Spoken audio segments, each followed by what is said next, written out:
Babalatan natin yung sibuyas.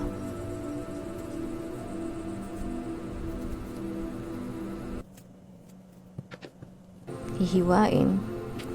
Pero alam niyo bang hindi na ako naiiyak sa sibuyas? Mas naiiyak na ako sa pangyayari sa buhay ko. Hindi na ako pwedeng kumain ng normal na pagkain. Katulad ng mga may salt, MSG at malalasang pagkain. Kagaya na lang din ng baboy, baka. Dahil maaga akong siningil ng katawan ko sa kapabayaan ko sa sarili ko. Ito yung itlog naman ang ihahalo para sa scrambled egg. Isasahog para sa spaghetti. Ganyan niya ang paghahalo. Kaya naman ang spaghetti, pasta, kuluan na walang seasonings. Bawang, sibuyas, chili, scrambled eggs, soy sauce.